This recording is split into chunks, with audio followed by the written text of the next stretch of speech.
Betapa seringnya kita mendengar perceraian terjadi, perselingkuhan. Mereka berpikir bahwa rumah tangga itu dibangun di atas cinta. Kalau cinta, selesai sudah. Benarkah jemaah? Bismillahirrahmanirrahim.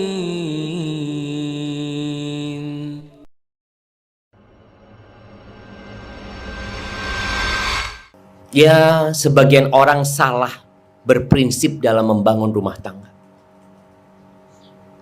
Betapa seringnya kita mendengar perceraian terjadi, perselingkuhan.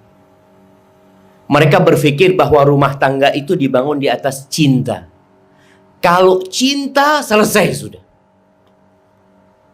Benarkah jemaah?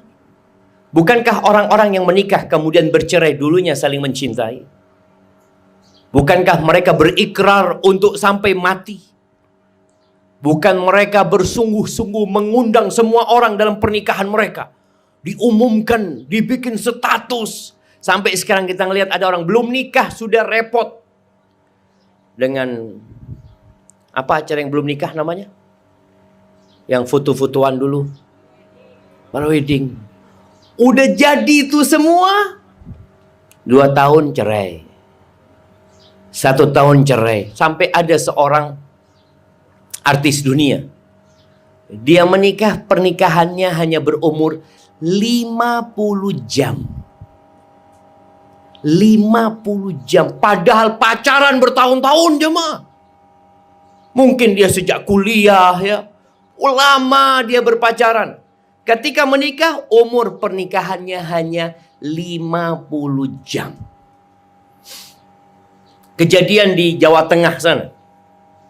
Ana ketika hadir ke sebuah rumah, dia cerita, Ustaz, Ana punya keponakan ini Ustaz, pacaran 6 tahun Ustaz. 6 tahun pacaran. Akhirnya kayaknya sejak dia SMA Ustaz, sampai kuliah.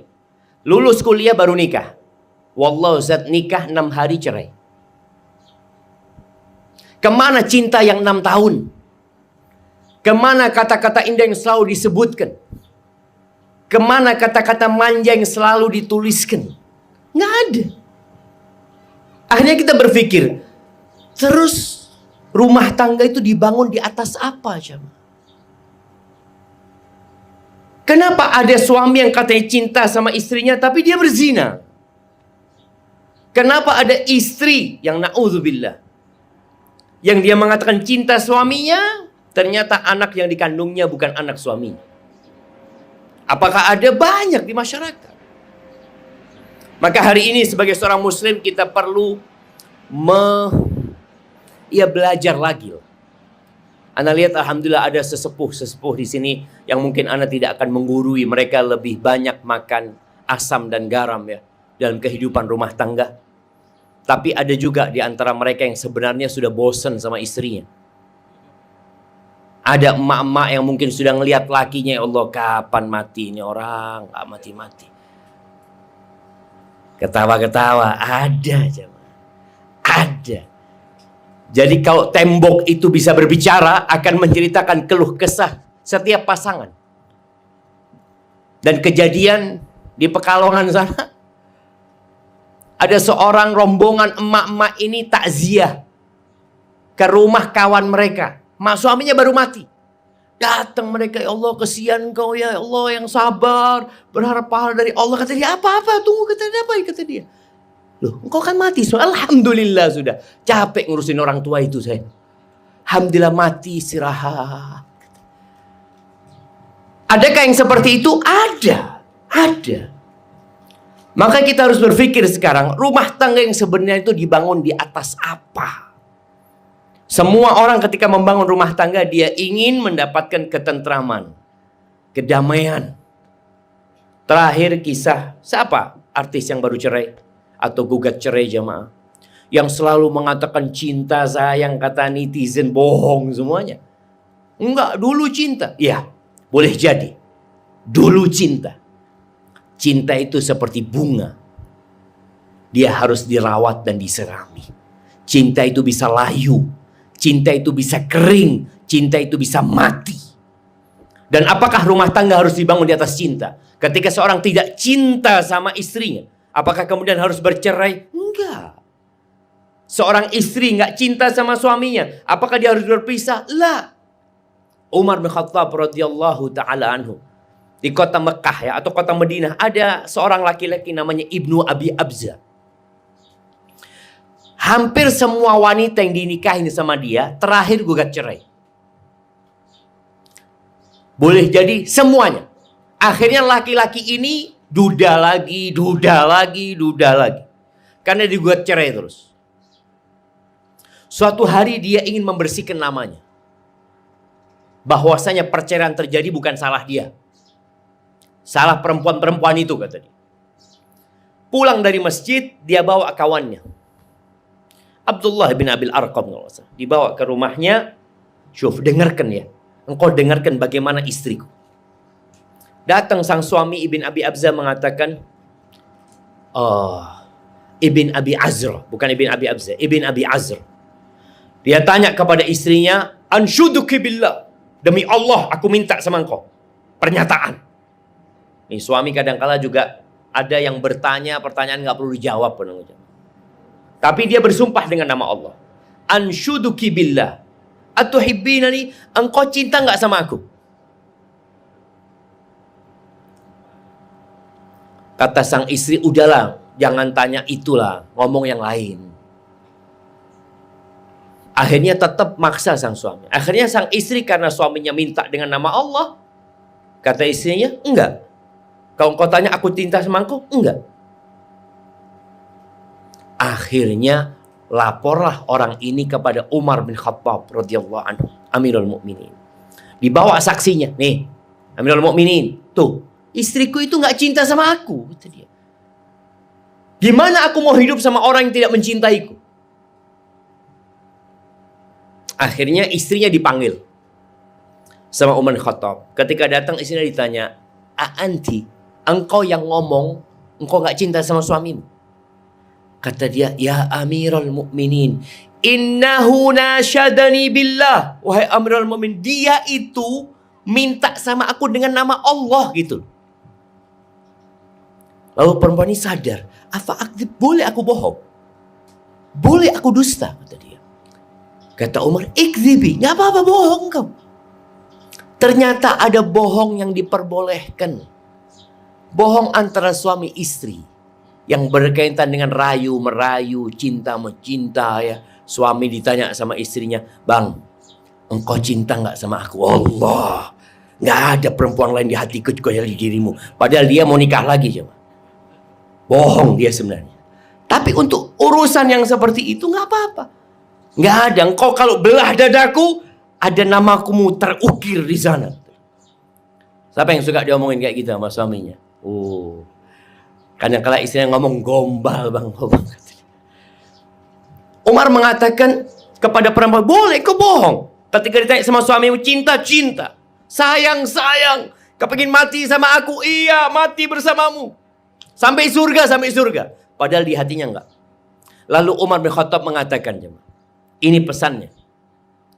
Fa inna aqallal buyut allati tubna 'alal hub. Sedikit rumah tangga yang dibangun di atas cinta. Sedikit. Kenapa? Karena kita hidup di dunia bukan untuk bersenang-senang. Mata'un qalil. Kesenangan dunia ini sedikit. Kita makan apa nanti?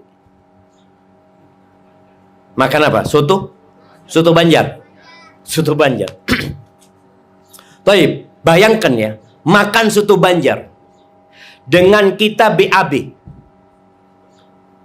Nikmat mana aja? Kalau dikasih makanan enak lalu Allah katakan nggak bisa BAB. Apa yang terjadi? Wallahi soto Banjar nggak ada rasanya.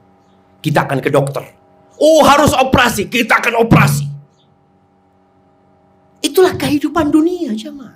Bukan tempat bersenang-senang, tempat berjuang.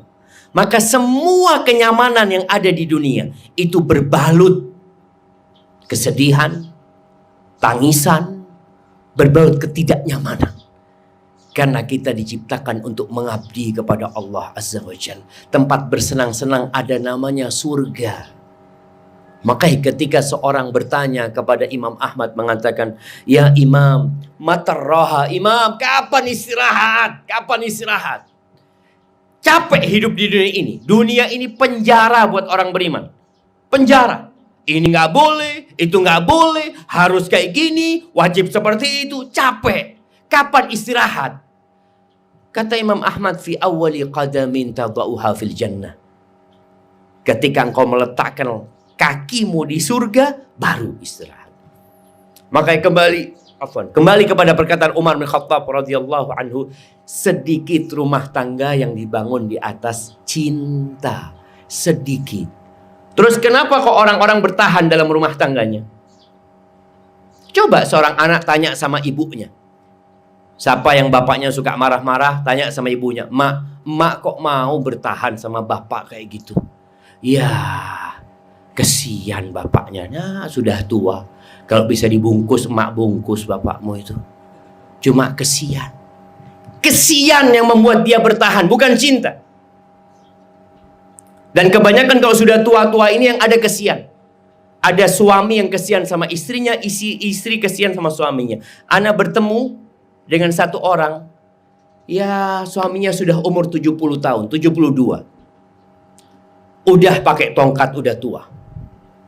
Istrinya 62, 65. Tapi istrinya kuat. Istrinya gugat cerai suaminya.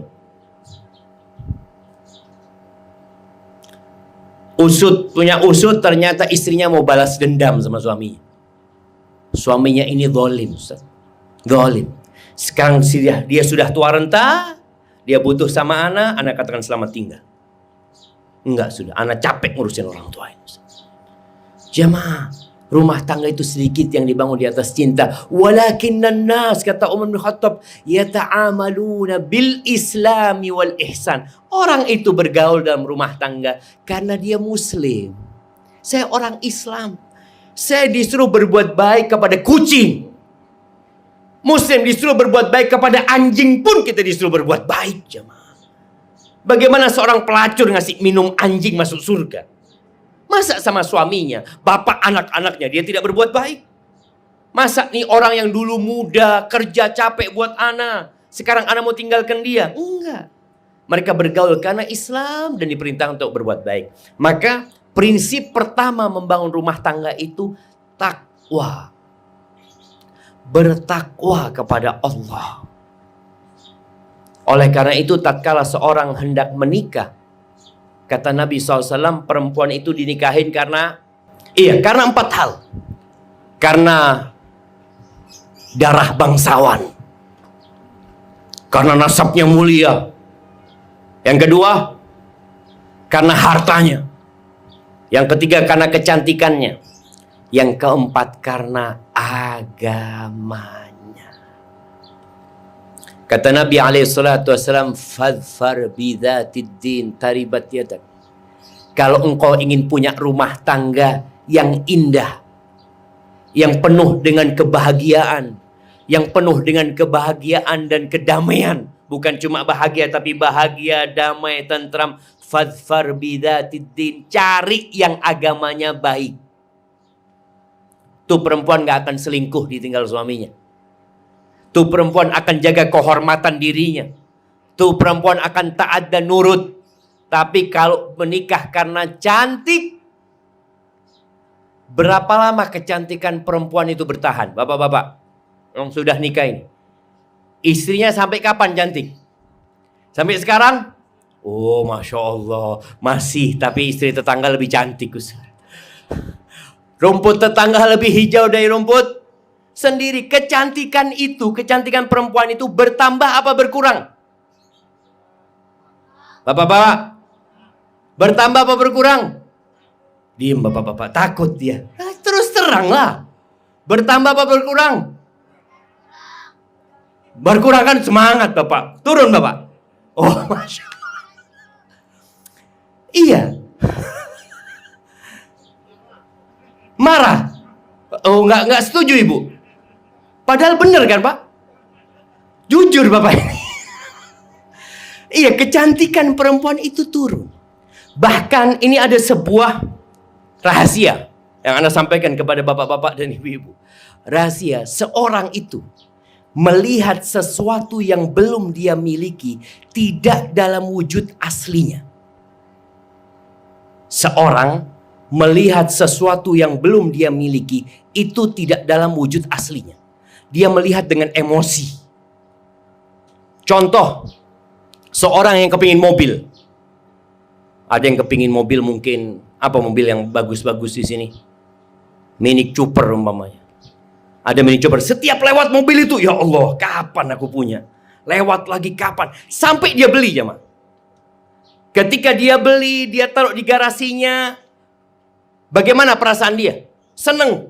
Dia liatin tiap hari, sehari, 2 hari, dimandiin, dibersihin. Dapat sebulan, bagaimana perasaan dia? Biasa aja. Biasa. Begitu pula dengan istri yang cantik. Sebelum menikah, baru lewat depan rumah. Allahu Akbar. Ya Allah, anaknya siapa ini?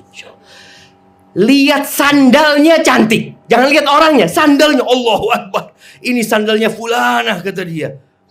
Setelah menikah, sebulan 2 bulan dilihat istrinya, kok biasa-biasa aja. Istrinya keluar dari kamar mandi pakai anduk doang, biasa aja. Padahal kemarin tidak. Begitu pula kita dalam kehidupan rumah tangga. Kenapa Nabi SAW mengatakan cari yang agamanya baik? Karena kecantikan dalam beragama bisa nambah. Tapi kalau kecantikan fisik, ya mau dirawat kayak apa, keriput ya keriput. Karena sudah tua dia. Bertambah umurnya, dia mau pakai bedak, mau 2 senti, mau 3 senti, ya udah dia bakal tua. Itu yang namanya kecantikan fisik. Tapi kalau kecantikan agama, tambah hari bisa bertambah. Nih istri ana Ustaz, waktu ana nikah dia cuma sholat 5 waktu. Sekarang 5 waktu plus sholat duha, plus sholat malam, tambah cantik. Ketika ana nikah Ustaz, dia biasa-biasa aja. Sekarang jadi nurut Ustaz. Di sini suami akan semakin cinta. Kalau cuma melihat wajah, banyak di luar sana yang lebih cantik dari dia. Banyak di sana. Dan selalu tadi, rumput tetangga lebih hijau dari rumput sendiri. Padahal tetangga juga ngelihat istri kita sama kayak gitu. Kok kayaknya lebih cantik istrinya fulan. Maka ingat, menikah karena takwa kepada Allah Azza wa Jalla.